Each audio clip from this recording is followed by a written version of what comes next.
በስመ አብ ወወልድ ወመንፈስ ቅዱስ አሐዱ አምላክ። በስመ አብ ወወልድ ወመንፈስ ቅዱስ አሐዱ አምላክ። በስመ አብ ወወልድ ወመንፈስ ቅዱስ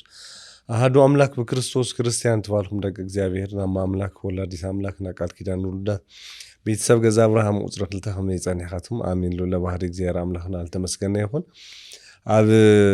ገዛ አብርሃም ቁጽረ ክልተ ኸም ንፍለጥ ኣብና ዶግማ ኣብ መሰረታ እምነት ኣብ ሃይማኖት መሰረት ልገበሩ ሕቶታት እንምልሰሉ ወይም ደግሞ ሓደ ተጻብቀሉ መጾ ነገራት በአግባቡ እንምልሰሉ ለምእመናን አስተምሮ ንሁሉ መርሃ ግብርና እዩ። ሎማዓንቲ ኣብ ቲክቶካት ሸራሸር ነር ብዛዕባ ምስጢረ ስላሴ ብዛዕባ አምላክና ኢየሱስ ክርስቶስ ምልጃ መሰረት ልገበሩ ተዛውዑ አስተምሮታት ወይም ደግሞ ጌጋት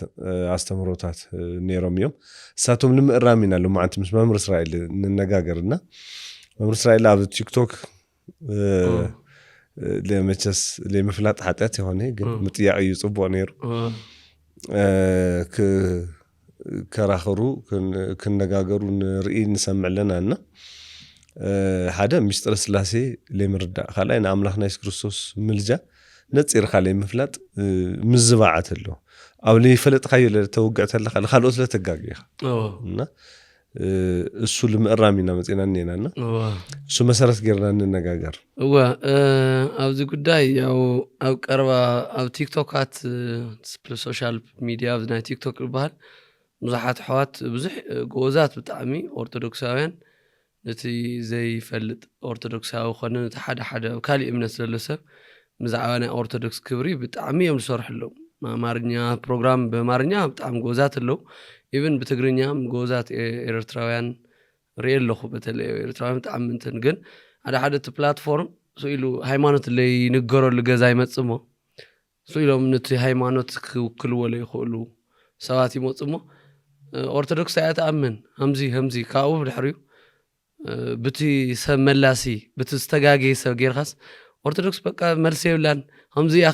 ትብል ማለት ብልኾነ ሰብ ሓዚ ሕውሱስ ይኾን ገሊኦም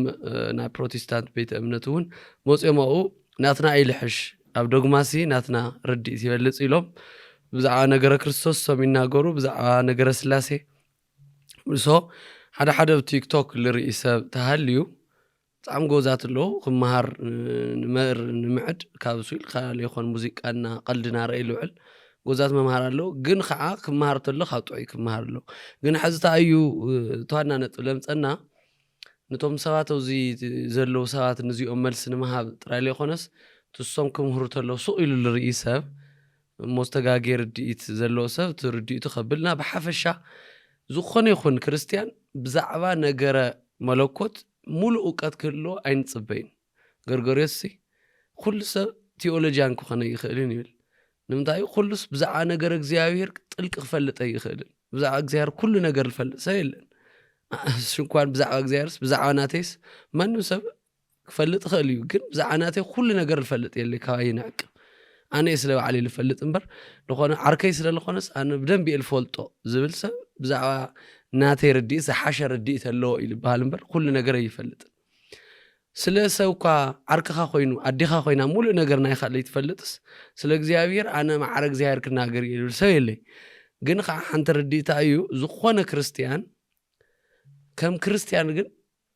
ከም ሓደ መንፈሳዊ ስለ እግዚአብሔር ክፈልጦም ደሎም ግዴታ ዶግማ ልባል ኣሎ ዶግማ ማለት ፊደሉ ዘይናወጽ ጽኑዕ መሰረታዊ መሰረተ እምነት ማለት እዩ ስለዚህ ዝኾነ ክርስቲያን ብዛዕባ ነገረ ስላሴና ነገረ ክርስቶስ ክመሃርሎ ዶግማ ልባል ቤተክርስቲያና ክልቲኦም እዮም በዓዊ ለምንታይ ድዩ ምንታይ ለምእማን ነህጣው ማኮይ ከይፈልጥኻ ምእማን ከብድ እዩ ለጋጊ ካስለል በዝህ ማለት ስለዚህ ታዲል ባል ብዙሕ ግዜ ፍልጠት እምነቲ ተነጻጻሪ በሓደ ክኸዱ ክኽሉ ንዮም በይ እምነት ጥራሕ ለሓዘ ላ ክህደት ወይ ላ አምልኮ ጣዖት ክኸድ ክኽእል እዩ ብለ ፍልጠት ስለለ ይብሉ ፍልጠት ጥራሕ ለሓዘ ለገነት መንግስተ ሰማያት አይወርሲ ብለ እምነት ስለለ ይኾን እዚ ክልቲኦም ተዋሂዶም ክኸዱ ንዮም ማለት ትክክል ሓዝናይና ኣማን መምርያ ያሬድ ብዛዕባ ዶግማ ፍልጠት ይውሉ ብጣም ብዙሕ ሰብ ብዛዕባ ስላሴ ፈጣሪ ኸተስ ወይ ስላሴ አምላክና አቦና ካሊእ ኳል ፎጥ ነገር ይብለ ይብለካ ከቢድ እዩ ብዛዕባ ናመን አምላክ ተኸድለኻ ንመን ኢኻ ተምልኾ ኣለኻ ከይፈለጥኻ كسحز كريستيان أرثوذكس يمال سقاتي سلازي نمؤمنا لطعم حصر لبلينا نمأتوي نقبر نمأتوي بزعبة دوغما مالت بحصيرو مستر سلاسي مستر سقاوي جدًا سوق فلتقله هذا مسجوز أويان نحنا مزوقنا أبيات كريستيان دوغمهم سانا حددي لنا نسمع مع هذا مسجوز أويان أبيات كريستيان مخيدة قدس خلي أنا جوز أويان أرثوذكس نمتى دوغما أنا مع عرس الخوان بي أو سرعات الصوم نسأله يقولي بيت كريستيان كأتولو نسأله يقول أنا نسأله الجبر نسأله لي مقوارهم جن خلت بيت كريستيان أي جبرنا زيا سرعتي توفيتي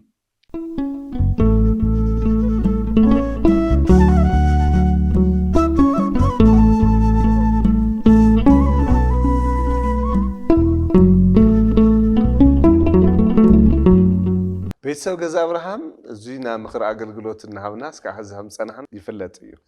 ኣብ ቅድሚ ሓዳር ኣብ ሓዳር መንፈሳዊ ዕቤት ኮታስ ተፈላለየ ስልጣናታት ንብለና ኢና ኣብዚ ናይ ኸዚ ምክር አገልግሎት ፍልይ ዘብሎ ብነገረ መለኮት ምሁራን ብሳይካትሪስት ብስነ ልቦና ምሁራን ሳይኮሎጂስት ብኩሎም ኮታስ ሞያ ማእኸል ዝገበረ ስልጣናታት ምክሪ ንህብለና ኢና ለዚ ኣብ ወልፊ ዘለው ሰባት ብመንፈሳዊ ህይወትን بسايكاتريستن كل زي ما أخلص ويا زلهم كنهبينا مصوتا نعدمينا نحنا توفيت ولا بناتنا بيت أمنت نسألنا جورو نوعلو الولد توفيت له هفتامي دخاي كابنا رأى خاصة كدانا رأى خطول نسأله جيرم أبوتاتنا حساب خنا أملاك خان جيرم أو جزء أويان بزح نجار شجرات نيرو زرو الصوم نسأله لبهال سرعتي ولهم نسأله مهلاو زي مهلاو أو حدا بيت كريستيان ببيننا أنا حواتي كنول أي جبرنا دوغما لبهال قداي جن عند حرتفال يوم جن دوغما مالت بسرعة أي نجاني مالتي واحد زور دوغما التفالي كاوكالوت بيت أمنت مسانا ليه خونو الفلالي اللي مخنيا دوغما أي مبر الصوم نسأله يقولون نحنا نسأله نقبر الصوم 5 يوم لخدانو نحنا 5 أنا خدان الصوم 5 يوم نولعون نحنا عايزين ملعن بليل هايمانوت ببين خاي أي جبر دوغما مالت حزم من نخفلت له بمطنو كمأتوي مبر بزحت لقاونت بزح خطرغمو خليهم كمأتوي سلا نجر سلاسي بزعبا سلاسي قدست سلاسي فلطت كله لوسه بزع املاخ بزعبا تعملاخو كاف سلستيوم اكلات كاف سلاسي تحد اكل ولد كاف سمايات وريدو خميل يدحننا لبلك عرديت كله الصم مفلات يسوع كريستوس مفلات نايزل عالم هيوتيات هايلا نازل عالم هيوت تدليقا كريستوس مفلات إلي كاي سلاسي لمفلات إلي كاي يسوع كريستوس كافتم سلاسي حدا أكالي كاف سماي سلال ورده كافتم سلسة أكال سقالو يسلمت أي زرو قل إغزيابير عف سمايات للو سلسة أكالاتو منيو تفلطو كاف سلسة يوم أكالات قاعنا مريت وريدو كاف سلسة يوم زعلم زيلد حنو كنا آمنو فتقارينا خوينو لمت أملاك كريستوس خا منيو ليل كتفلط لك زيوم كلتي يوم نجارات سو كريستيان بعمو قدي تخفلت له ندعك ليولي بزعبا أو زللو قدام تاريخ تفلت تتهايل واي ندعي تولى نالوات مفلات إلي تزي فليتو قنا يموتن بزعبا حدا قدام بزعبا حدا تاريخ بزعبا زوم حزلنا قرم اللو خقن لخواني يخون كريستيان كفلتهم له عد عربي هالي أوروبا هالي كريستياني أرثوذكسية تيلو كريستيان بحفشة أرثوذكس بزعبا نجارة سلاسينا نجارة كريستوس كفلت له the holy eternity and christology بحال ያው أوز አይለሎ በተለይ ሞር ትግርኛ ላይ ቡልሳት በዛዕባሱ ናይ ኦርቶዶክስ ዝኾነ ነገረ ስላሴ እና ነገረ ክርስቶስ በእንግሊዘኛ ሰርች ገውሩ ኸልዮም ካብና ኦርቶዶክስ አብያተ ክርስቲያናት ሐዝታ አይና ንብለና ግን ሐዚ ነገረ ስላሴ خنናገር ተለና ታይ ማለት እዩ ኸልተሎ እግዚአብሔር በአካላቱ ሲ እግዚአብሔር ናይ ዋዕሉ ባህርስ ታይል ነገርና ገና ክፈጥር ተሎ እግዚአብሔር ንዛ ዓለም ዝፈጥር ተሎ أنا بأكلاتي سلسة يلو بملكوتي حدا يلو أملاخنا تأيي تتوالس بأكلاتو سلسة بملكوتي حدا نمتاي بسلسة خوين بأكلاتو سو تناكزيافير طبعين فلطن بأكلو جن ناكزيافير أكلنا personality تأيس سواء تنا أكلنت سلسة سو إكزيافير أول منفس قدوس يبقى أكلاتو سلسة لخونا سلزي إغزيابير بأكالاتو سلسته بملكوتو حدا بمنقستو زي عالم زي بمفتارو بمحلافو توم سلسته أكالات بحدا نزا عالم زي فتيرومو يمحدرو سلزي سلاسي ناتنا كريستنا إغزيابيرنا حدنا سلسته ينانو لنا زحدنا سلسته خمي مالتيو أو زخون السب سلسته خلتلو أو نايسب ريت لنا سلسته سوات مالت سلسته تفعل عليه بحر للو إنا نفل سلسته سوات تعلم أو سب سلسته يوم ببوا علم يوم توليدهم سلسته يوم علم تاريخ اللهم سلسته يوم علم دحر بايت اللهم أو سلاسي جنهم ولبها لي أو سلاسي جن تحد أملاكي سلسته أكلني هون لنا سلسته أكلنا تقع خمي مالتيو تبهالتلو إجزاء بعلوتو ملكوتو حدا كاتو خنب بأكل سلسلة سلسة أكلنا لك همن كم نايسب تفطرو إلنا رأيه سب لب له سب قال له سب استنفاس هيوت له سب بالمتاع إلى حسب بلبه حسبت له لخنا سب بلبه حسبت له زخنا سب كوانا بلبه حسبت له تايل قبر بقالي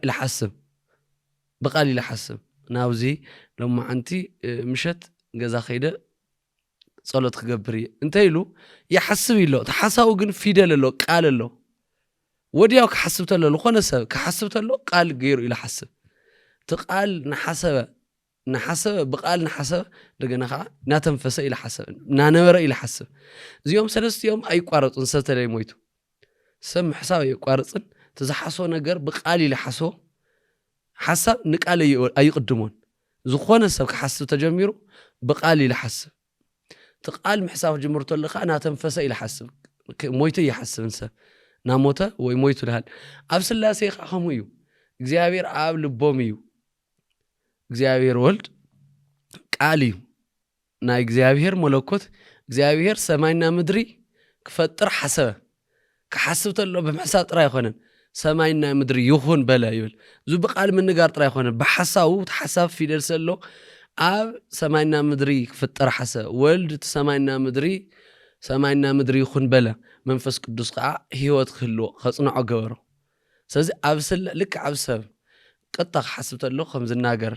ሓሳቡ በቃላት ከም ልገልጹ ካውካ ህይወት ከም ለሎ ልክ ኣብና ዓለምካ ኣብ ስላሴ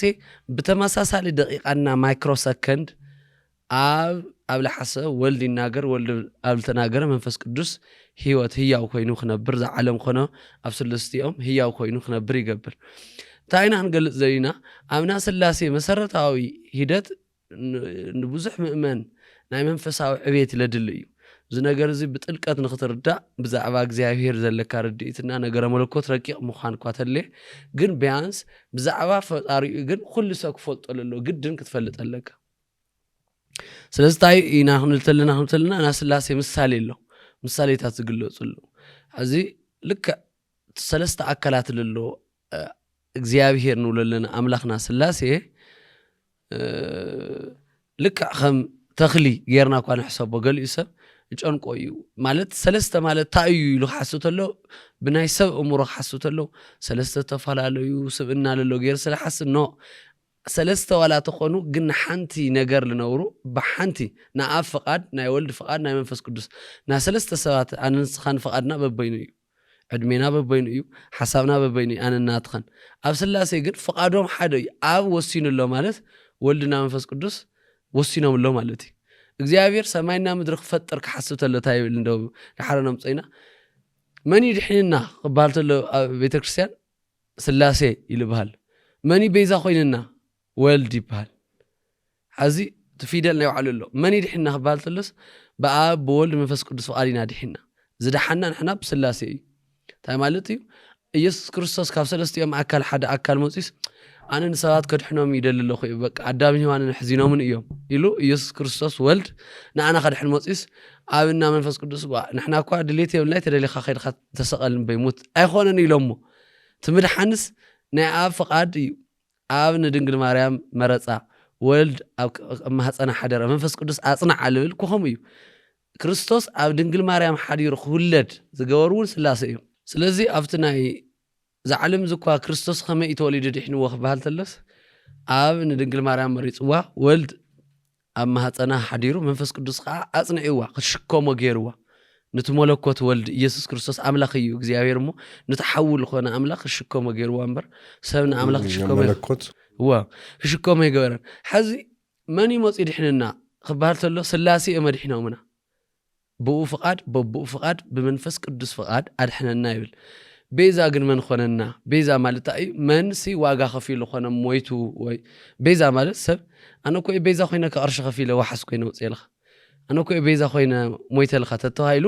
ዝኾነ ካሕሳ ለኸፈለ ማለት እዩ ካሕሳ ከመን ከፊሉ ካብ ሰለስቲኦም ኣካል መን ወልድ ተላኢኹ ንኡ እዩ ንሆ ወዲ ሰብ ክመውት ይመጽዩ ክስቀል ይመጽዩ ኣቦ ኢሉ ይኽኒ ናበለ ገለጸ በኸም እዩ ቶም ለኣኽቲ ኣብ ሰለስቲኦም እኳ ተሃለ ግን ክመውት ልመጸ ኢየሱስ ክርስቶስ እዩ ብስጉኡ ሞተ ንብል ኣምላኽ ብመንፈሱ ይመውትን ብስጉኡ ግን ብትለዊስዎ ልመጸ ብድንግል ማርያም ለወሰ ስጋ ግን ነዚ ዓለም እዚ ተሰቂሉ ሞይቱ ድሕንዎ ካሕሳና ወሲንዎ ኣዳምን ሔዋንን ዝገበርዎ ሓጢኣት ሞት ይኸፍል ነይሩ ሞቶም ኣዳምን ሔዋን ክኸፍልዎ ስለለይከኣለ እግዚአብሔር ባዕሉ ሞት ዋጋ ናይ ሓጢኣት በደል ዋጋ ሞት ከፊልዎ ኸይዱ ሕዚ ግን እንታይ ኢና ክንናገር ደሊና ኣብ ስላሴ ከመይ ማለት እዩ ንልብል ርድኢት ንእሽተይ ርድኢት ንለሎ ተኽሊ ተይልናስ ባህር ዛፍ ተኽሊ ተይልናስ ታ ባህር ዛፍ ሓንቲ ዓባይ ተኽሊ ተይልያስ ሱር ኣለዋ ጉንዲ ኣለዋ ቆፅሊ ኣለዋ ሱር ሓመድ ይልእክብ ሱር ኣብ ታሕቲ ይልወቅል ሓመድ ይእክብ ካብ ተፈላለየ ማይ ይእክብ ሓመድ ይእክብ ቱ ማይ ሓመድ ዝተኣከበ ከዓ ማዕድን ናብ ብጉንዲ ገይሩ ጉንዲ ከዓ ልበሃል ነዮ ብጉንዲ ከዓ መተሓላለፊ እዩ ከም ትራንስፖርት መንገዲ እዩ ኣብ ቀጥታ ይኸዶ እሞ ካብኡ ናብ ቆፅሊ ይኸድ ቆፅሊ እንደገና ከዓ ዝመፀ ብጉንዲ ገይሩ ካብ ሱር ዝተኣከበ ሓመድ ማይ ብጉንዲ ገይሩ ዝመፀ ማዕድን ናብ ቆፅሊ ይኸድ እሞ እቲ ቆፅሊ ይዕንብብ የፈሪ ሕዚ እዞም ሰለስተ ነገራት ኣብ ሓንቲ ተኽሊ እዮም እኒው ኣብ ሓንቲ ተኽሊ ሰለስተ ነገራት እኒው ሱር ልበሃል ናይ ባዕሉ ስራሕ ዘለዎ ኣሎ ጉንዲ ልበሃል ናይ ባዕሉ ስራሕ ዘለዎ እኒው ቆፅሊ ከዓ ናይ ባዕሉ ስራሕ ኣሎ እቶም ሰለስተ ነገር ናይ ባዕሎም ስራሕ ዘለዎም ግን ሰለስቲኦም በበይኖም ይበሃል ንሓንቲ ስራሕ እዮም ዝሰርሑ ኣለዉ ንሓንቲ ተኽሊ ፍረ ንኽተፍሪ እዮም ለብሎ እግዚኣብሔር ከዓ ስላሴ ብኣካላቱ ኣብ ናይ ባዕሉ ስራሕ እናግብር ኣሎ ወልድ ናይ ባዕሉ ስራሕ እናግብር ኣሎ መንፈስ ቅዱስ ናይ ባዕሉ ስራሕ እናግብር ግን ንሓንቲ መንግስቲ ንሓንቲ ዓለም ንሓንቲ ስርዓት ነዚ ዓለም እዚኣ ንምፍጣር ነዚ ዓለም እዚኣ ንምሕላፍ መገብቲ ኮይኖም ጀሚሮም ነዚ ዓለም ዝክሕልፍዎ ተለውን ብሓደ እዩ ስለዚ እንታይ ማለት እዩ ንሓንቲ ዕላማ ንሓንቲ ሃለወት ፈጣሪ ልብል ንሓንቲ ፍቃድ ንሓንቲ መገወት ብሓደ ሰለስተ ኣካላት ኣብ ሰለስተ ኣካላት ዝተገለጸ ሓደ መለኮት ሓደ እግዚአብሔር ይለለና እዩ ሓደ ክንብል ተለና ብመለኮት ኢና እምበር ብኣካል ይኾንና ንብለና ይገሊኡ ሰብ እግዚአብሔር ተደልዩ ሰለስተ ልኾን ተደልዩ ብኣካሉ ሓደ ልኾን ይመስሎም ኖ እግዚአብሔር ብኣካላቱ ሓደ ይኾንን ብኣካላቱ ሰለስተ እዩ ሰለስተነቱ ኣይቕየርን ኣብዚ እምሮናታ እግዚአብሔር ተደልዩ ሰለስተ ይቕየር ከምዚ ማሽን ተደልዩ ናብ ሰለስተ ይቕየር ፀኒዕ ከዓ ተደልዩ ሓደ ይቕየር ይመስለና ኖ እግዚአብሔር ብኣካላቱ ሰለስተ እዩ እንታይ ዳኢ ብመለኮቱ ኢና ንብለና እቲ መለኮቱ ግን ንሓንቲ ልክ ኣብ ሓንቲ ዛፍ ኣብ ሓንቲ ተኽሊ ሰለስተ ነገራት ከም ዘለዉ ኣብቲ ሓንቲ መለኮትና ኣብቲ ሓንቲ እግዚአብሔር ዓለም ምምሕዳር ሰለስተ ኣካላት ብሓደ መለኮት የመሓድሩ ኢና ንብለና ብሓደ ኣምላካዊ ምምሕዳር ማለት እዩ ሶ እዚ ክንጠቅስ ተለና ምሳሌታት ኣለዉ ኣብ ተጠቐሱ ነጥብታት ኣለዉ እሱ ብቐጻላይነት ነገረ ስላሴ ክንብል ንኣቱ ኢና ሕዚ ግን ኣብዚ ጉዳይ እዚ ብዙሓት ኣብያተ ክርስቲያናት ብዙሕ ጎንፂ የብለንን ከዚ እኮ እዚ ነልዕል ኣለና መምህር እስራኤል ነገረ ክርስቶስ ክንርዳእ ኮይና ምስጢረ ስላሴ እንተተረድዩ ምስጢረ ስጋዊ ክንርዳእስ ክመልዕሊና ምስጢረ ስላሴ ከዚ ንሕናስ እግዚአብሔር ንብል ተለና ሓደ ትኾን ተሎ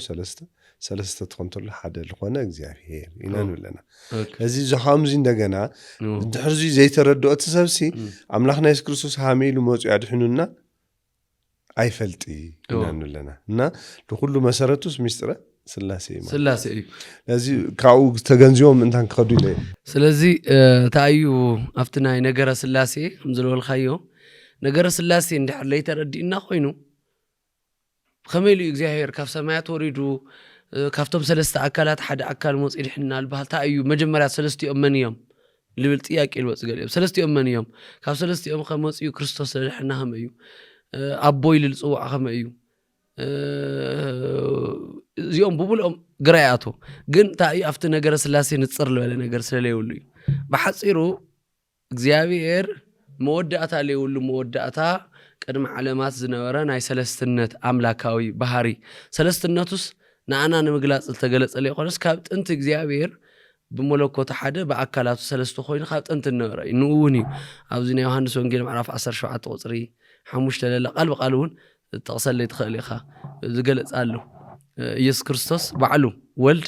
سلا قداماي لدته تعمل قداماي أب سماينا هالليس أملاخنته قديفو مالت أملاخنته حديقون أنا سوي كدحن كم لمسة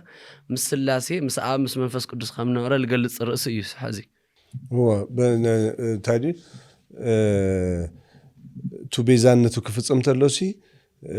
خبرو حديقو لوز مدرزي وريدو تاي مالتنا ايدو سغا ملباس ያው خبرو يخون نتنا فطور يو لذي نا فطور ነገር ለቢሱ ካው ድማስ ና ሞቱ ሕማማቱ ሁሉ ነገር ተቀቢሉ እዩ ስለዚህ እሱ خبሩ እሱ حديقو ማለትና እዩ እዚ ኣብ ዮሐንስ ወንጌል ምዕራፍ 17 ቁጥር 5 ኦ አቦ ሕዚ ድማ በታ ዓለም እንታይ ተፈጠረ ኣባኻ ዝነበረኒ خبሪ ኣኽብረኒ ያልገልጡ በቃ ቅድመ ዓለም ከይተፈጠረ مسخ ዝነበረን خبري ይብሉ ማንም ሰብ ቅድመ ዓለም ከይተፈጠረ ይነበረን ኢየሱስ ክርስቶስ ኣብላኽ ስለልኾነ ካብ ሰለስቲኦም ኣካል ሓደ ኣካል ስለነበረ ቅድመ ዓለም ኣነ ንስኻን ኣብ ነበርናሉ ዓለም ክብሪ ብኡ ክብረኒ ንሰባት ክብሪ ምንታር ክብለሰሎም ከድሕኖም ዳ ኣመጻኹ ናይ ሰብ ስጋ ለወስኩ እምበር ኖ ክብረይ ካብ ጥንቲ ምሳኻ ይማዓረ እዩ ኣነና ኣብ ሓደ ኢና ለወለ ብሆም እዩ ስለዚ ቅድመ ዓለም ምፍጣሩ ዝነበረን ክብሪ ኣኽብረኒ ይብል ካው ቀፂሉ أنا أبوين حدينا معرئنا إلنا تقصي تقصو سلسة مالتيو نعاب نايولد ناي منفس قدس نويو مصيوم أيهوداويان مصيوم لكريستوسي ساقو دي 3 عامت يخا قنا 3 عامت لي بلكاس خمين أملاخية تبل إلهم ونت يولكم اللخو أبراهام كي تفتر أبراهام مالت يا أبراهام ساراين فوت أبينا كلهم سار أبراهام قدم كريستوس مولادو بسقا قدم 3 عامت النوري أنا قلت عمت النور أبراهام قويتا تايول له أبراهام كي تفترس أنا نير يلوه تمالتي بحصيرو أنا يوحنس شومون 56 بك أنا بحصيرو قدمي أبراهام قدم زعلم زي مفترس أب سماي أول منفس قدس بأب أب ولد خوينا أب بوي منفس قدس خوينا قدم علامات وهيوتي خوينو قدم علامات زعلم زي محضر نير حزي ود 3 عامت خوينا زعلم زي أخد إحنا خسق لا مسرعكم نسوي غيركم يترايني أنا أبراهام كي تفت أبراهام ينفطو أبراهام مالتنا أمنة أبوي أبراهام يبقى كل تاريخ الجمر بقى نحنا دك أبراهامنا لولو نهايمانوت مسرت أبراهامي أملاخو لبل أنا قدمتو نهايمانوت أبوهم تلو نايت أنت أبراهام قدمي علم مفتار أبراهام قدم علم مفتار أنا نيرأيه زقرم أوري زفترات إجزاوير مجمرة سماينا مدر فترة يقول ندق صلاتنا مجمرة سماينا مدر مفتار يوم بدحر لولو تاريخنا نفلت إجزاوير سماينا مدر فترة مسفلة إنا ناتنا هيوت جميرو يوحنس وانجيل معرف حدا قصر حدا جن مجمرة قال نوري لجمر سأزز ناي أوري زفترات مجمرة سماينا مدر فترة لول ناتنا ناي مجمرة سبات خمهم تفترون على ري ኢየሱስ ክርስቶስ ግን መጀመሪያ ከመይን ይርተዋል ቀድመ ዓለም ንምዃኑ መጀመሪያ ቃል ነበረ ይብል ስለዚ ቀድመ ዓለማት ምፍጣሩ እግዚአብሔር ቃል ወልድ ነበረ እዩ ስለዚ ቀድመ ዓለማት መጀመሪያ ነበረ ልብል ንወልድ እዩ ስለዚ ወልድ ከምስ መን ነበረ مسبو مسعاب مس بحر هيوت مسفس قدوس نبر سز سلاسيነት ካብ ጥንት ልነበረ እዩ ስለዚ ካብዞም ሰለስተ ኣካላት ድሕሪ ሐዲስ ኪዳን መን መጽኢና ንለና ክርስቶስ ናብዛ ዓለም መጽኢ ናብዛ ዓለም ተመጽኢኻ ታይ ልብል ትምህርቲ ተንጀምሪና ማለት ነገረ ክርስቶስ ማለት እግዚአብሔር ወልድ ናብዛ ዓለም ዝመጽኡ ስጋ ለዊሱ ዝተማላለሰሉ ህይወትና መንገዲ ነገረ ክርስቶስ ተባሂሉ ይዝንተወሉ ነገረ ክርስቶስ ኣብዛ ዓለም እዚ ስጋ ዝለወሰ ነገረ ስጋዊ ይብልዎ ሚስጥረ ስጋዊ ተባሂሉ ሚስጥረ ስጋዊ ማለት እግዚአብሔር ስጋ ዝለወሰሉ ሚስጥር ማለት እዩ ስለዚ መጀመሪያ መን ዩኒርተልና ካብ ሰለስተ ኣካላት ብዛዕባ ስላሴ ተገሊጽና ኣለና ካብ ጥንት ዝነበሩ ዓለም እዚኣ ቅድሚ ምፍጣራ ዝነበሩ ዓለም ፈጢሮም ዘመሓድሩ ማለት እዩ ካብ ሰለስቲኦም ኣካል ግን ሓደ ኣካል ወልድ ኢየሱስ ክርስቶስ ከምዚ ኣብ ወልድ መንፈስ ቅዱስ ተለና ወልድ ኢየሱስ ክርስቶስ ናብዛ ዓለም እዚ መጽኡ ዝተገለጸሉ ሚስጥር ኣብዚ ዮሐንስ ወንጌል ምዕራፍ 3 ቁጥር 16 ታይዲልን አልስጋባ ሁሉ ብኡ ዝኣምን ናይ ዘላለም ህይወት ምን ትረክብ እንበር ከይጠፍእ ሁሉ ብኡ ዝኣምን እግዚአብሔር ንሓደ ወዱ ቤዛ ገይሩ ክሳዕ ዝህብ ክንዱዚ ንዓለም ኣፍቀሮ ይብል እዚ ቤዛ ገይሩ ክድ ውረድ ተወለድ ኢሉ بتوكل للأخ أبوه تماتي بفقد حدا الخونو أبوه لأخو تلي أخو لما تأمني والد لذي تعينا نولنا أيوه هذي هذا ساعات قام وصل لولو مجمرة عبني يروس ده حرت لويت ولد خوينو مازيوس دحرت لويت ونجنا من فس كردس خوينو نزعلم زي أمهار لولو سلازلوسي يخوني سلاسي نقولت لنا سي ولد من فس كردس أبو يو ولد ولديو من فس كردس هو توميو سلازي تعينا نولنا إن ولد من فس كردس مهلا مرة حدث زعلم بقول أمن دحن نمبر كيتفسي حد ودو تا بيزاغيرو نزعلم زي تاغيرو لاخو ما انه تايغبر لاخو يبل لازم تايلر يناوزي سلاسي لا تلوط المصل يخونسي قدم عالم كزون دزال عالمونسي اول منفس قدس اني عمل نور مخان اوكي يوحنس وانجيل معرف 1 قصر 14 تقال تولد سغا خونه يبل مجمرا قال نوره تقال بعلو እግዚአብሔር نوره يبل تقال ولد تولد سي እግዚአብሔር نوره يبل ስለዚህ تولد قع سغا لبس يبل ስለዚህ خميل يمصيو قدم علامات ولد نوره ولد بلبل سيامي لفلጥ ካብ ሰለስቲኦም ኣካል ኾነ ወልድ ክርስቶስ ክበሃል ልገበረሉ ብዓዊታ እዩ ትቃል ስጋ ምስ ኾነ ትወልድ ስጋ ምስ ኾነ ኢየሱስ ልብል ስያመ ወፂዎ ከድሕነና መፀ ቤዛና መድሓኒትና ክኾን መፀ ኣምላኽስ ስጋ ለዊሱ መድሓኒት ክኾነና መፀ ማለት እዩ ሕዚ ታዩ ናፍቱ ነገረ ክርስቶስ ንመፀልና ኣውዙ እዩ ሕዚ ተዋና ቤተ እምነታት هو خزسي او بدنب غيرهم من كتحزو مؤمنات سي زنا امنت نيقديموس تنغرته له املاخنا يسوع ክርስቶስ ተምሮተ له سي ሰብ ዳግማይ ከማይ ከመንፈስ ንሕለ ተወለደ ናዘል ዓለም ህይወት አይግኒል ወይ እዚ ታናዘል ዓለም ህይወት ትግኔላ ጥምቀት ታይሉ መወዳእታ እንደገና አምላኽና ኢየሱስ ክርስቶስ ማቴዎስ ወንጌል እስራኤል ሾመት ኢስራ ታይሉ ነግሮም ለቅዱሳን ሐዋርያት ከደሞ ለአሕዛብ በአብ በወልድ በመንፈስ ቅዱስ እናጥመኩሞ ራይ ከዚ በመኒሉ ዛ ድህነት ትግና ጥምቀት ተናግሩ በአብ በወልድ በመንፈስ ቅዱስ ምኻኑ ማለት ነው ለዚ ዛ ድህነት ትግና ሲ ወይ ደሞ አድህኑና ንለና ስላሴ እዩ جمرة أدحنونا نولا سلاسي هم يدحنونا بولد يسوع كريستوس بيزانة أدحنونا لا إنا نخدي بتأكل حاززين نبذا مسرت أو نتبين أفتنا نجر كريستوس هم يلد حنا خا نلبل حزي يوم تنبيت أمنتات مفنج على جمره حزي بمسرته نجر سلاسي ويان اللي يخون بيت أمنت كريستيانا يبهالي سلاسي نجر سلاسي اللي آمن جوهوا بيت ناس بهالني جوهوا اللي بهالو زوم نايهوا مسكرات لبهالو خمسة يهوي تراي لأمنو يهوي أمنولو بق إجزاهر عبد راينا نقبل سلاسي نقبل له كريستيان أي مدوي سواليزم زبهالون له سواليزم أيديولوجي لبولو له بعوي تو تأيو بق باترياسيزم تأي موداليتي لبهالنيو حد الناونت إجزاهر صح بأكلات حد أيو تعب نور يولد خوين تولد نور منفس قدس خوين ناول لمهرو تزابع رديت له عاب ولد منفس قدس فلا اليوم ليردو يوم جن يا مصر جاجن هنا نحنا تعب ولد يخوني تولد منفس قدس يخوني جن عاول منفس قدس حدا ملكوت حدا جزاهيري هم يتتوالو بحر يردانوس تجلس أي عاب أبسما يخوينو الفوتو وديز يو إلو قاليت نمان نت بحر الدانس تطمق له تبحر الدانس تطمق له مني يسوع كريستوس ولد يطمق له الصوت طمقت له من مص منفس قدس قعا برغبيت امثال مص كفلو يبل حز ثلاثه اكلات خمل لهم بثلاثه بوتاتات تغليص حز تحد تاريخنا تغير يخوني ببزمون المصنير تحدنا تناغرت حد قوم نعو نورد للودنيو هو زفترت 10 حدا نعو نورد قوم ندوالقو خبالتل እግዚአብሔርም ዘበለ خبالتلሲ ንዑ ንውረድ ቋንቋም ንዑ ንውረድ ማለት ማለት እዩ ንዑ ልብል ሓደ ሰብ አውዙ ኮይንስ ንዑ ተይሉስ ንዑ ባህሉ ዝኒዮ ንዑ ልባሃሉ ሎ ከዓ ንዓ ይኮነን ልብል ንዓቱ ኮይን ካልኣይ ሰው እዩ ንዑ ማለት ግን ልዕሊ ክልተ ማለት እዩ ስለዚ ሓደ ሰብ ዝኮይንስ ንዑ ባቢሎናውያን ከፊኦም ስለነበሩ ስላሴ ታይወል ይብሉ ስላሴ ባቢሎናውያን ክፋአት ርእስ ክፋአት ሰበሉ ለባስ ካብዝቶ ኢሶም መቅዘፍቶም ከይበዝሕሲ ኢሎም ንዑ ንውረድ ቋንቋም ንደዋልቆ ክልተሎ ካብ ስላሴ ሓደ ኣካል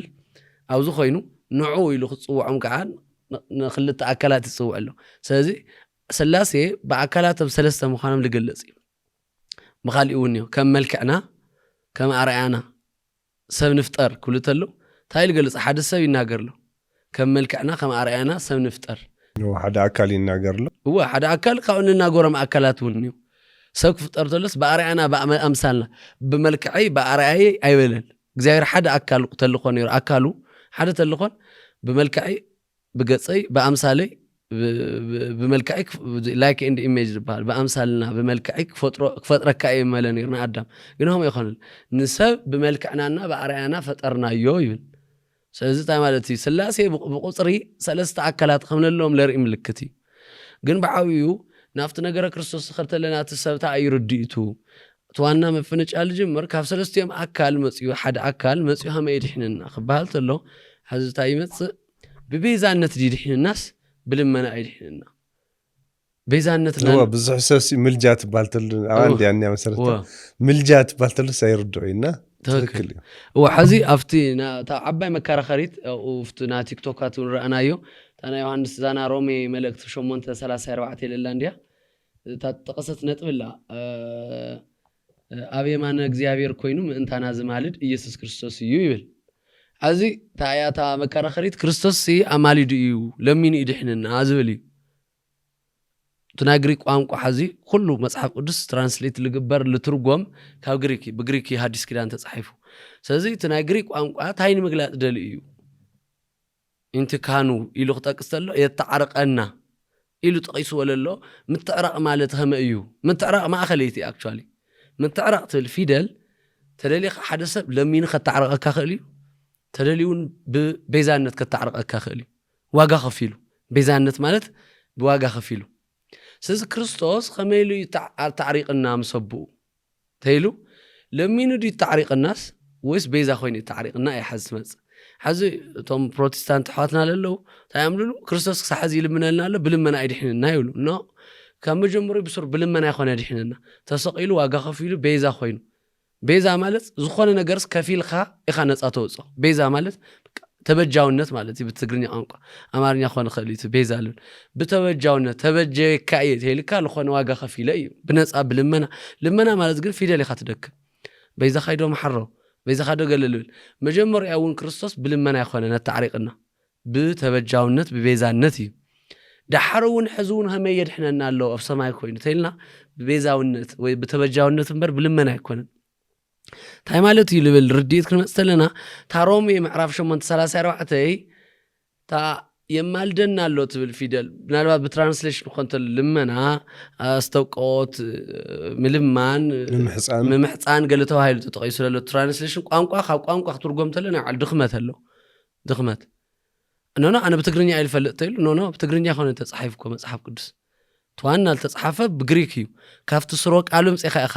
ታይን ምግላጽ ተደልዩ እዩ በግሪክ ታይም ተቆስለ ጳውሎስ ደጋጊሙ ስለናትና ዕብራውያን ናዕብራውያን ጸሐፊኦም ለልወሰም ጳውሎስ ይድዩ ኾነ እርግጠኛ ኾነ ግን ዕብራውያን ጸሐፈ ስለናትና ይልምነልና የማልደና ይልጠቀሰሉ ታይ ማለት እዩ ለምን ርኢና ሕዚ ግን ብምንታይና ድሕና ብምንታይ ተዓሪቅና ታ የማልደና አለው ትብልስ እንድሕር የተዓረቀና አለው ትብል ትርጎም ኮይና بخمي خاطر عريقنا ايه تحزي ارثوذكساوياننا خالوت بيت امنت نفعل نحنا بتبجاونت ببيزانت واغا خفيلو يدحننا سز بلمناون قدمنا لي دحنا نحزون بلمنا يكوننا ندحن لنا بسرعه ولدنا حدا يوم تيلنا سلطانهم حدا يو ولد منفس قدوس እግዚአብሔር يوم بسلطانهم حدا تيلناس خميلو ولدنا ابللمنو ملمان مالتكو بسرو تاي مالتي تحد عقمي ولون تحد غبر فقار قراص اي مالتي ስለዚህ በይዛኻ ክብል ተሎስ ታይ ማለት እዩ ክባል ተሎ ብትናይ ሰብ ርዲት እንድሕሪልና ይኾይና ተሓደስ ፍቃድ ይጥይቅሎ ማለት እዩ ምክንያቱ ስባዕሉ ክገብር ይኽእልን ማለት እዩ ብሓፈሻ ልመና ልብል ብብዙሕ ይትርጎም ከምዚ ዓቅሚ ምሳኣን ጥራይ ይኾነን ግን እሳቶም ሕዚ ለረዱና ኣሎ ርዲት ስለለኾነ እምበር ኣብ መጽሐፍ ቅዱስ بتنحنا ترانسليشن كترجم تلو لمنا تهاي لقاتو الجديات تلو قلنا حز عباينة طتا يا آخر الدارينا خميلو يدحننا نتبل بتبجاونت بمتاع التعريقنا خبالتله بتبجاونت هميلا نفلط بتبجاونت بواقع خفيلو كم زدحنا نمبر بلمنا خم لي زدحنا حزون قدمون بمتاع نفلط ابراويان ناي ابراويان ملختي شوعت قصر اسران شوعتن سلهزو حطيات علت مسوعتي كقرب عيد ليون يبل بعلو حدا غزي مسقره فصيمو غيرلا يبقى حدا غزي بعلو مسقره فصيملنا ايبل حستا ايدلو نعبراويان صحفي قدس باولس سلهزو حطيات علت كقربس عيد ليون يبل نمتا علت يبل نابولي كيدان كهانات علت يوم لقرو علت مسوات لبالني عامت مسواتون لبالني نا استستري لبال كهانات حزي علت يوم لقرو مغنيات سب علت حطيات لبدل علت حدش زخونه مسوات يوم لقرو مغنياتو እግዚአብሔር ናይቲ ማለ حطيات ይቅርታ ገይሩልዩ حزو ግን خالي حطيات كعلم ما انت غيرني ስለዚህ لو ما انت خا تكهان او قدم እግዚአብሔር ቀሩ ይقرب ና ኢየሱስ ና ሐዲስ ኪዳን ካህን ኢየሱስ ክርስቶስ ግን ይብሎ እዚኦም ና ቡሊ ኪዳን ካህናት እዮም ተማሊ በጊ ሓሪዶምስ لو ما انت الجرمك على ألف فرق مليون واقع كويل حرر نيرو تبص تاريخ بقول كيدان كبرتله سبات حطياتهم مستراي بتل إلى تأسره لألف فرق مليون واقع إم الحرجو مليون حساب بواقع تراي بخفت الحرر له بقول تمالتي بق أنا كندي بزحت دم واقع بيا معلت بيا عمتي في السنيرو جن زي حطيات كستسرق خال المخنياتو بقى خنا تو حطيات جواري حطيات جارون حطيات يقارصن تبقعوا نتي حطيات زمطن هيوت يولن موتيا منم فلط ነገር يولن ንግዚ መጻንሕ ተገበረ ካፍት መቅዘፍት ንመድሓን ሰባት ዕድል ንምርካብ ንግዚአብሔሮም ናይ ሓጢያ ስሬቶም ንባል ዕድል ተሃምበር ፍጹም አማናዊ ድሕነት ይተገበረን ማዓዝዳ ናይ ሐዲስ ኪዳን ካህን ምስ መጸግን ንቶም ናይ ቡሊድ ኪዳን ካህናት ምስ ሕለፎም ናትኩም ክህነት አቋሪጽሎ ናይ ሐዲስ ኪዳን ክህነት መጽዩ መስፈለ ግን ከመይሉ ይድሕንና ክባልተሎ ከመይሉ ታሪቅና መስቡ ክባልተሎ ስለ ህዝብ ሐጢያት ኢየሱስ ክርስቶስ ስለ ናይ ህዝብ ሐጢያት ዕለት መስዋዕት ቀርበ ይልን የግዳስ ታይዳ ሓደ ጊዜ መስፈጸሙ ሓደ ጊዜ መስዋዕት መስኾነ ፈጺምዎ ይብል ማዓዝያ ተፈጺማ ዓርብ ዕለት ለሚኑ ዲ በይዘኻ ድሕኖም በይዘኻ እግዚአብሔር አብ ኢሉዲ ይድሕንና ተሰቂሉ ይድሕንና ተሰቂሉ ዋጋ ስለዚ ቤዛውነት ብበጃውነት ስለዚ ብበጃውነት ወይ ድማ ብቤዛነት እንድሕር ድሕና حزون بمتعنا ندحن تسقاو دمو يو حزون تزفسس سقونا دم اف سماي نزل عالم تحنت الشعب مسوات بك حدا غزي مسوات مسقرس نزل عالم بو فصي مدحننا ايبل تحنت الشعب تفصمت يا في سماي ون حزي دم ناي كريستوس تهليكا بموتو تامين خات بيزاونت دمو يلحلفك تدمو خامل خا تامن حدث لنا اي لموت املاخ يلقى تستفصمت تامنو تخلعي بمتاخ تامنو بمتى خم تأمنه تجلس مجمرة كريستوسنا عيل خمويت خيلنا نأمنه خم تسقلنا أنا البيزا خم لخ ما أنت رايقن أخلي يكونن تايدا تبجاونا تبيزا زخف ولا سجودنا دمو تزفسسه نعلم سريت حتياتي اللفسسه سجودنا دمو خا تقبل حزتاي تخين خنيخه بقالي بمسرج جاي تحلف الله همز السبب تايل بحال بقالن بتجوارني تيق حقي فتنا حلفت له شيء بقال تطيق تاير دي اتخفلت ادخه بقال حليف الله شو بتجوار تفتت بحال بتجوار خا صحيفخا بيلخا تبلو تاي مالتي تو بكريستوس تجبر بيزانت بلبخا وانت امن اخا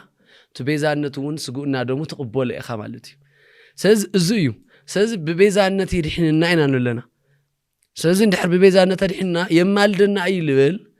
ببيزانت بتبجاونت التعريقنا واقع خفيل بتبيزا لخوانلنا بسقو يبدمو التعريقنا اينا نلمبر مجمرو يقول بلمنا يدحننا بيزا خايلو بلمنا بما بابل يخون حزون لعل سقونا دومو لخبر نغريل اف سمايس سقونا دومو كاف سقونا دومو زعبي لمنا هاليس سقاينا يدمي كوات حتيو حليفو يو 13 عمت حزي بناي علي نغغر حدش زراوام صيس بيزا خا محرم كبل ييلو نبؤ اي تعرقنا زت تعرقنا تايدا اي بتحنت شعل فساسس دوم مخنياتو ملكوتاو دميا እግዚአብሔር በደሙ ለሃነጻ ቤተክርስቲያን ክትሕሉ ንአኻትኩም ጳጳሳት ገይሩ ሸሙኩም ኢሉ ጳውሎስ ቆይ ግብረ ሐዋርያት ምዕራፍ 28 እግዚአብሔር በደሙ ለሃነጻ ማለት እግዚአብሔር ደም ነር ወዲዩ ከመጀመሪያ እግዚአብሔር መንፈስ ደም ይኖር ከመል ዳ እግዚአብሔር ተዋይልሉ እግዚአብሔር ስጋ ምስለበሰ ናይ ሰብ ስጋና ደም ሓዘ ስጉና ደም ካፍሲስዎ መስቀል ስለዚ እግዚአብሔር ብደሙ ለሃነጻ ቤተክርስቲያን ክትሕልይዋ ይብል ታ ቤተክርስቲያን እውን ኣብ ቤተክርስቲያን እውን ልፍጸምታ ይትስደሙ እዩ ልበል ሰባት ንሳና ኣተው ክትናይ ክርስቶስ ድሕነትና ኣመኑ ቆርቡ ተሎ ናይ ዘለዓለም ህይወት ና ኣማሊድና ለሉ ሕዝብهم እዩ ኣብ ሰማይ ሕዝ ተኺድኻ ናይ ክርስቶስ ደም ለይውሉ ኣይሐልፍን ናብ ኣበ ይሐልፍን በአየ ገይሩ ላይ ሐልፍሲ ና አቦ ይበጽል ሐዋርያቱን ሁሉም ገሊጾም በክርስቶስ ገይሩ ና ኣብ ዝመጽ ሰብ የለን በዘይካ ክርስቶስ ታማለት እዩ እንመጽና ሐዘ ኣብዝና ጳውሎስ ገለጸሎ ንሕና ዕለት ምስ ክርስቶስ ተዓረቂልና ንልምነኩም ለና ይብል ጳውሎስ ኮል ገርም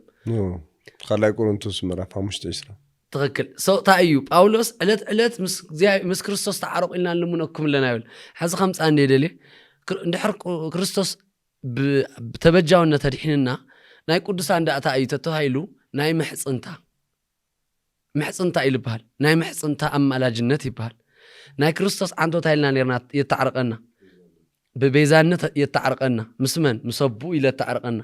ቅዱሳን ኸብም ታይም ለተዓረቁና ንእሶም የተዓረቁና ኢና ንብል ከም እዮም ናቶም ግን ብልመና ብምሕጽንታ ምልመና ማለት ብፊደል እዩ ንዛ ፍጥረት እዚኣ መሐራና ወልስ ይልሙን ግን ምስመን እዮም ሬኻ ሓዚ እሶም ምስ ክርስቶስ እዮም ለተዓረቁና ክርስቶስ ግን ምሰቡ ኢለ ተዓረቀና ሓዚ ኣፈላላይ ኣሎ ዝኾነ ሰመጽስ ክርስቶስ እውን ምሰቡ ኢለ ተዓረቀና ቅዱሳን መጽኦም ምስ ኣብ ለተዓረቁና ኣይኾነን ቱ ስቴፕ ተኾይኑስ ኣብ ስላሴ ናይ ቲኦሎጂ ክትርድኦ ተለኻ ነገረ መጽሓፍ ቅዱስ ትርድኦ ተለኻስ ቅዱሳን ናብ ምስ ክርስቶስ እዮም ለተዓረቁኻ ምስ ክርስቶስ ተዓሪቆምካ ማለት እዩ ክርስቶስ ክትፈልጦ ምስ ኣምላካ ትዕረቕ ትበሓጥያት ዘበላሽኻ ህይወት ንኣምላክ ሒስኻ ንሰዓቲኻ ስጋው ደሙ ክትቀበል የተዓረቁኻ ምክንያቱ ደሙ ለይውለይ ኣይሓልፊ ቅዱስ ጊዮርጊስ እሲ ቅዱስ ተርሴማስ ተለሚናትለይስ ቁርባን ዋላ ተለይቀበልኩስ ቁርባን ተለይተቀበልኩስ ምስ ኣብ ተዓሪቀ ክነብር እየ ኣይተዓረቐን ኣርሴማ ምስ ስጋው ደሙ ዋላ ይትቀበል ከተዓረቀካ እየ ልበሃል ትምህርቲ የለን ኩሎም ቅዱሳን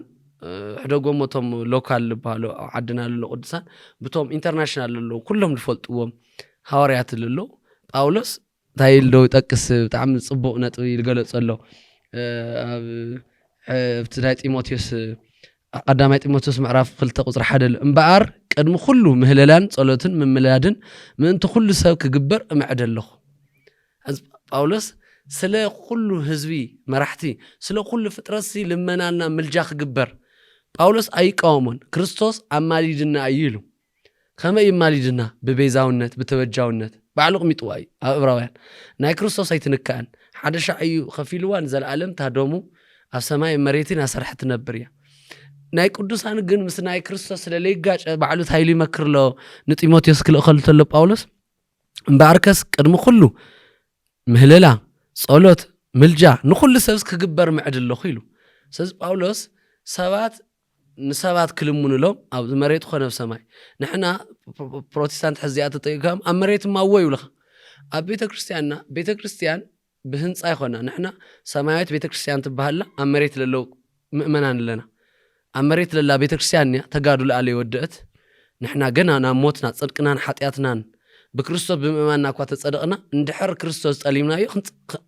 ኣብ መሬት ቤተክርስቲያን ብምህላውና ድሕነትና ይተወድአን ከመይ እዩ ኣነ ብክርስቶስ ኣሚነ ጀሚረ እዩ ኣብ ማእኸሉ ብክሕደትና ብዓመፃ ብሓጢኣት እንድሕር ኣቢሉ ካብታ ቤተክርስቲያን ምድራዊት እውን ይፍለ ኣብ ሰማይ እውን ሕብረት የብልን ኣብ ቤተክርስቲያን ኣብ መሬት ለላ ቤተክርስቲያን ኣላ ገና ቅዱሳን ክርስቶስ ንኣመኑ እምነቶም ክሳብ መወዳእታ ልግለጽ ልቃለሱላ ኣብ ሰማይ ለላ ቤተክርስቲያን ከዓላ ብምልጃና ብጸሎትና ብልመና ማዕረ ኢና ቶም መሬት ለሎ ቶም ሰማይ ልምኑሎም ቶም ሰማይ ለሎ ንመሬት ልምኑሎም ስለዚ ታይብሎ ጳውሎስ ቅድሚ ኩሉ ንኩሉ ሰብ ጸሎትና ምልጃት ሓደ ነተሓደ ክገብር ይምዕድለኹ ኢሉ ጳውሎስ ስለ ንኻልኦት ሰባት ምጽላይ ኣብ ሰማይ ኮይንካ መሬት ይድግፍ ኣሎ ጳውሎስ እንደገና ከዓ ክርስቶስ ስለናትና ከዓ ብቤዛነት በተበጃውነት አድሕንና እዩ ይልምነልና ኣሎ ኣማላዲና እዩ ለኻ ጳውሎስ ጠቂስዎ ኣሎ ስለዚ ጳውሎስ ናይ ክርስቶስ ተበጃውነትን ናይ ቅዱሳን ናይ ምትዕራቕ ልመናን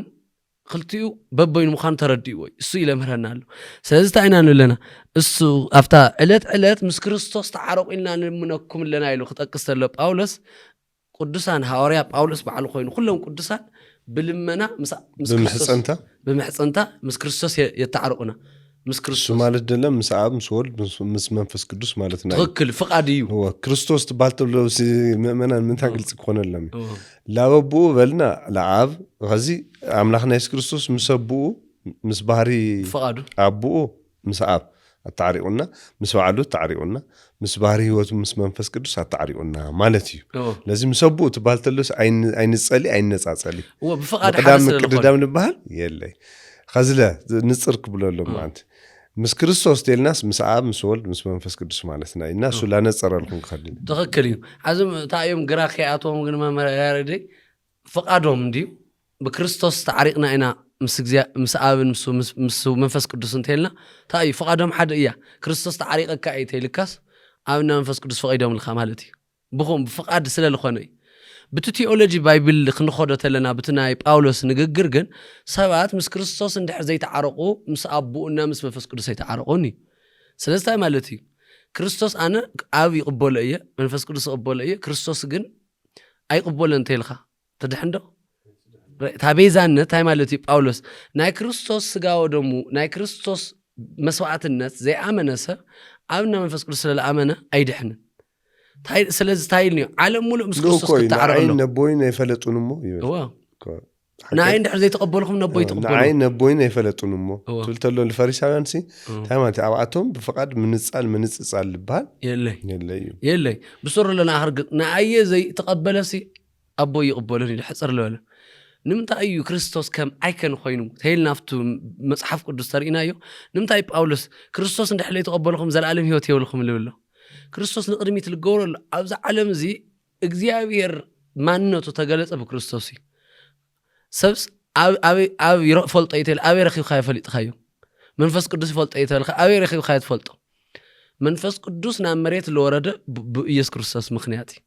ኢየሱስ ክርስቶስ ናብዛ ዓለም እዚ አምስ መጸ እግዚአብሔር ፈለጥናዩ ምን እግዚአብሔር ኣብ ፈለጥናዩ እግዚአብሔር ወልድ ባዕሉ ፈለጥናዩ እግዚአብሔር መንፈስ ቅዱስ ምክንያቱ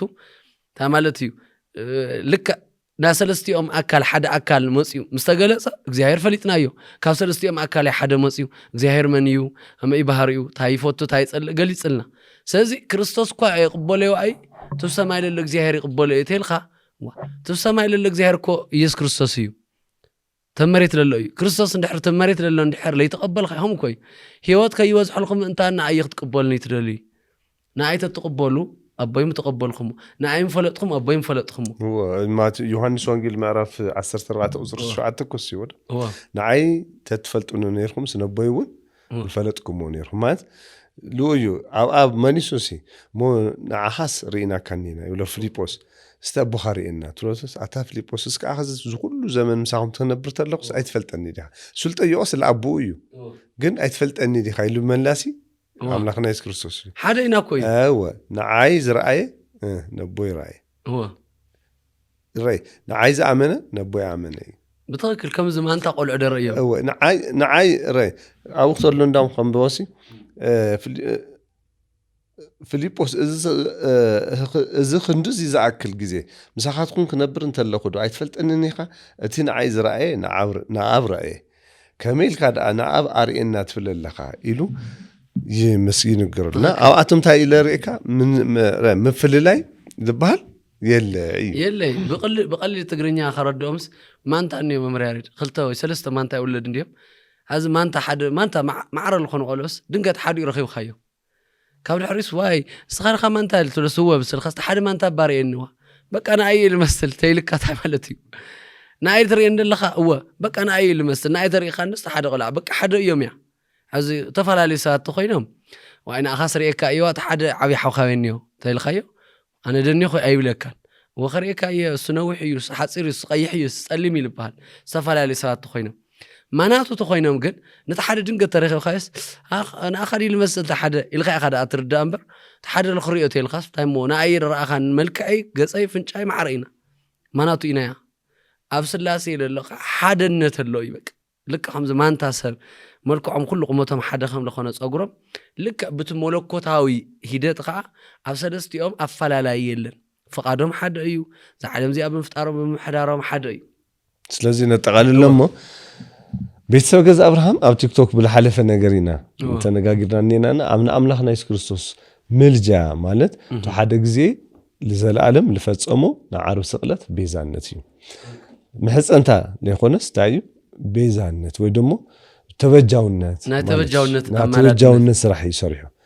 ተበጃውነት እንደገና ንኣዳም ካሕሳ ኮይኑስ እንደ ኣፉ ኮይኑስ ካሕሳ ገይሩ ለውዓሉ ምስ ባህሪ ኣቦ ምስ ባህሪ ህይወቱ ምስ መንፈስ ቅዱስ ምስ ባዕሉ ተዓሪቁና እሳ ንዘላለም እያ ትኾን እዩ ስጋው ደሞ ኩሉ ሻዕ ንወስድ ተለናሲ ኩሉ ሻዕ ናብ ምትዕራቕ ስራሕ ይስራሕ ናብ ምትዕራቕ ስራሕ ይስራሕ ማለት ሓደ ግዜ ኣብ ዓርቢ خزنا أمنت حموس سجاو دم قبيل وم قدسان هارات قد ما أزاي مساعات الجار الوعلو عارف أيوه كناتو تانا حموسس مستنا عارف حفرة النواي لكن خزنا اللو سجاو دم نقبله نجنا مستنا عارف حفرة اللو سجان دمنيو السو نزال عالم كل الشيء يسوى كل شيء يسوى لا تسو كهنات يسووا لا سووا عندنا مسمن يتعرضنا مسك زاوير يتعرضنا أي مسمن حفرة اللو تحنت الشعر زال عالم تفتصمتنا على سقلت السو تبجاو النتي لبالنا بمحس أنت يا إخواني التعريقنا مالتيو ناقدسان محس أنت ناقدسان لما ناقن وملجا مالتكن محس أنت مالتي الناس زين تصيرهم كتخدم من تاني أبنا البات أبموداتا خردنا ندلي ندحر قلت يا معرق يرخم موسيتا يترجمو قالوا له عزل قرم كريستوس يوحنس وانجيل ما اعرفش شو منطقه 10 تخلت له كريستوس انا نعلم برهاني يلو بعلني علم برهان مخان قليت دغنا غا يوحنس وانجيل ما اعرفش شو منطقه 10 تخلت ايوه دغه اما تيسخ معرف 5 قصر حواريات خاني علم برهان مخانم سخون علم برهاني خم يلو ما تشوس 5 10 ترات تخكل ازيوم حزي يقاچيدو بعل حد كريستوسي سخاون برهان تخينخا سومن برهان حد يدن مرز نكريستوس بيخم حد يختمرصو حزتا إلي تردهم سومن دحر يستعرقنا لنا الصوم بلمنا بمحصنتا بيزخا بمال مس كريستوس محرت قبرلا ناتخا من قد خطري إلوم يلمنا كريستوس يتعرقنا كريستوس خام صبو بتتبجاو الناس ببيزانته إلى متعرقنا بلمنا يكونن وبيزخا بمال يكونن جن بحصيرو أنا نعلم برهاني يلو كريستوس بعلق أنا هاريات نعلم برهاني خم يلوم ስለዚህ ናይ ክርስቶስ ኣነኒ ዓለም ብርሃን ይኽልተለስ ናይ ቅዱሳን ስኹም ብርሃን ይኹም ኢልዎም ሓዝታ እዩ ገገሊኦም ርድየት በቃ ሓዲ ቁርጽ ለለይ ንገረና ልውሉ ዓይደ ሰባት ኣሎ ገሊኦም ነቲ መጽሓፍ ቅዱስ ዘይተረድዎስ ክርስቶስ ዲ ብርሃንስ ሃዋርያት ኣታሓወይ ክርስቶስ ብርሃን እዩ ናይ ፀሓይ ብርሃን እና ናይ ሽማዕ ብርሃን ይትፈልጥ እንዲኻ ናይ ፀሓይ ክብሪ ናይ ባዕሉ እዩ ክርስቶስ ናይ ባህሪኡ እቲ ብርሃኑ ነቶም ሃዋርያት ከዓ እቲ ብርሃኑ ካፊልዎም سازي تناي مسكافلهم تناي برهان سرح يسرحوا كريستوس وكيلهم أفود كريستوس يريخ على زي حد يو برهان قرط له لنقورناتي الخاية مس كريستوس يخاطب باس بغنيات أنا بكريستوس برهان الفلت هاريات يفلت انتي الخا بعلو كريستوس صخمنا علم برهان يخم يلوم سلازتا أي كبهالت له تناي متعرق تبجاو النت بعوي ببيزان بعلو تسقيل لدحلنا كريستوسي هذا السقيل لدحلنا ما نمسا يتكال لو خونت صادق مصيو شجريو لي كريستوس ولا تسقيل تلي احنا كا ولا بسو تلي بلخ ببعلك احنا كا يلول صادق يبلنا الصوت ناي كريستوس تبجاونت متعرق جن تايل نقدسانا كافيلو بلمنا علت مس كريستوس تعرق لنا نلمنكم لنا يل باولس سزي ناي متعرق صراح يسرح الصم بلمنا مس كريستوس يتعرقنا كريستوس خاب تبجاونت مس اب مس بحربو مس بحر هيوت مس منفس قدس مس بعلو ببيزانوت يتعرقنا سلازي ازي كخون تلو مو مكاكلنيا بزيكا كريستوس خالي يلن نلول سبات تانا تيموثيوس قداماي تيموثيوس خلت معرف خلت قصر حمش لا امونغو እግዚአብሔርን ሰብን ዘሎ መታዓረቂ ሓደ እዩ ንሱ ድማ ሰብ ዝኾነ ክርስቶስ ያ ትብል ፊደል ዚያም ታሉላ ታማለት ያዚያ አሞንጎ ሰብን አሞንጎ እግዚአብሔርን መታዓረቂ ሓደ እዩ ንሱ ከዓ ክርስቶስ ይልል ንሓነ መታዓረቂ ክርስቶስ ይልፈልጥ ስኻሕዚ ቅዱሳን ትስኸለለኻ ልብለን ሰብ ክልይ ታይ ማለት እዩ ዚ ልጥቀስለኹ ባህልተሎ ግን ቃል በቃል ንሶም ልጥቀምዎ ይልምነልና በቃ ካሊ መታዓረቂ የብልና ንኢሎምስ ከምዚ ንልመና ልጥቀመሉ ይኾነ ብትናቶም ትርጉም ለይኾነ ጳውሎስ ገጸንማዊ ይረድዎ ቀጥታ ልገልጽለ ጳውሎስ ናይ ሰብን ናይ እግዚአብሔርን ባህር ለሎ ሓደሎ እሱ ከዓ ክርስቶስ እዩ ይብሎ ንኡ ይላ ተሰቂል ከድሕነና መጽ ንምንታይ ሰብ ለይ ድሕነና ሰማ በይኑ ሓጢያተኛ እዩ نزع على مزخ دحنا يخال نمتى يوم قدسان مصيام لي دحننا كريستوس مسكال نمتى اللي أملاخ قناة الصوم نعلم حتيات اللهم سبت رأيهم ንምንታይ በኻሊ ገጽ መላእክቲ ቅዱሳን መጽኦም ለይብሉ ሰም ከዓ መላእክቲ እምበር ሰብናይ ምዃን ጸጋ ይብሎምን ኣብ መንጎ ሰብን ክኾን ልኽእል ኣምላኽ እውን ክኾን ልኽእል ሓደ ኣሎ እሱ ከዓ ኢየሱስ ክርስቶስ እዩ ስለዚ እዚ መጽኡ ከተዓርቐና መጽኡ ብምንታይ ብተወጃውነት ከተዓርቐና መጽኡ ግን ማእኸላይ ልብሎ ኣሎ ኣብ መንጎ ሰብን ኣብ መንጎ እግዚአብሔር መተዓረቂ ሓደ እዩ ንሱ ድማ ሰብ ዝኾነ ኢየሱስ ክርስቶስ ተባሃለ እዚኣ ተባሃለትላ ዋና ነጥቢ ናክልትዩ ባህሪ ኣምላካዊ ባህሪ ኣሎ ምክንያቱ ካብ ጥንቲ ምስ ኣብ ምስ መንፈስ ቅዱስ ኣብ ቅድመ ዓለማት ዝነብር ነበረ እግዚአብሔር እዩ ናይ ሰብ ባህሪ ኣሎ ካብ ድንግል ማርያም ስጋ ለዊሱ መጽኡ ንጹህ ስጋ ለዊሱ መጽኡ ስለዚ ናክልትዮም ባህሪ ልለበሰ ማእኸላይ መን እዩ ተባሂሉ ክርስቶስ እዩ ተማእኸላውነቱ እዩ ንዛ ዓለም ዝውን ስጋ ለዊሱ ከድሕኖ ዝገበሮ እዚ ግን ምስ ምልጃ ምስ ልመና በይዘኻድሕነና ንምባልት ክርስቶስ ጥራይና ንልምን ቅዱሳነይ ንልምን ንምስልብል ኣይተሓዘን እንታይ ዳ እዩ ናይ ሰብን ናይ ኣምላኽን ባህሪ ለሓዘስ መን እዩ ይብለና ኣሎ ጳውሎስ ክርስቶስ እዩ ስለዚ ማእኸላይ መን እዩ ልብል ይርድኢት እምበር መን እዩ ለልምነልና ጥራይ መን እዩ ጥራይ በይዛኹም ልብለልና ማለት ይኾነ ስለዚ እዚ ክርድእዎ ምናልባት ገገሊኦም ከም ዓብዪ ነጥቢ ስለልዕልዎ እዚ ናይ ኣምላኽን ናይ ሰብ ባህሪ ዝሓዘ ማእኸላይስ መን እዩ ክርስቶስ ሓደ እዩ እሱን ኢየሱስ ብዘይካ ኢየሱስ ክርስቶስ ኣምላኽን ሰብ ዝኾነ ኣብዛ ዓለም እዚ ተፈጢሩ ይፈልጥን የለን እውን ሰዓተዋና መጠቃለልታ ምእመናን ዋላ ብላዕሊ ሃም እግዚአብሔር ወሰድዎሞ ታሕቲ ሰብ ገበሩ ኣብ ማእኸል መለኮት እውን ባህሪ ኣለዎ ኣብ ታሕቲ እንደገና ካሰውን ስጋ ለበሰት ማእኸላዋይስ ኢየሱስ ክርስቶስ እዩ ስእላዊ መግለጫ ለማሃብዩ እዚ ልመስል ና ምስጥረ ስጋዊ ምስጥረ ስላሴ ትምህርትና አምሊና አስፍሕና ለቀጻሉ ንመጽና ስለነረና ሰዓት እግዚአብሔር አምላክና ለተመስገነ ይሁን ሕቶታት ተሃልይኩም በኢንቦክስ ጻሐፉልና ተደልዩም ዳክ ትደውሉልና ትኽእሉኩም ወስብሐት ለእግዚአብሔር ገዛ አብርሃም ከም ልፍለጥ ካብ ለግልጋሎት ካብ ልጅምር ብዙሓት አገልግሎታት እናገበረ ይርከብ ያው በዓዊ ከዓ ሰባት በቲ ጥያቄው መሰረት ናይ ግላዊ ህይወትና ቀድመ ሓዳር ዘሎ ህይወትና ኣብ ሓዳር ዘሎ ህይወትና ቆልዑ ተዓባበያ ብዛዕባ ቆልዑ ትምህርቲ ብተፈላለዩ መልክዑ መንፈሳዊ ህይወትና ክንዕቢ ንደሊና ብዝብልዎ መሰረት ግልጋሎት ምኽርን ግልጋሎትን ያው ጀሚርና ኣለና ኣጠናኺርና እውን ሕዝን ንምቕጻል ኩሉ ግልጋሎት ምኽሪ ትደልዩ ሰባት ብ099995 ናደወልኩም ክትረኹና መንፈሳዊ ጻውዒትና ነማሕጽን خزلك دقموية 0999 نادولكم مخرا أقلقلوت زدلكم وعينات مخرا أقلقلوت كنوكم دلواتنا والسوهات لك زاهر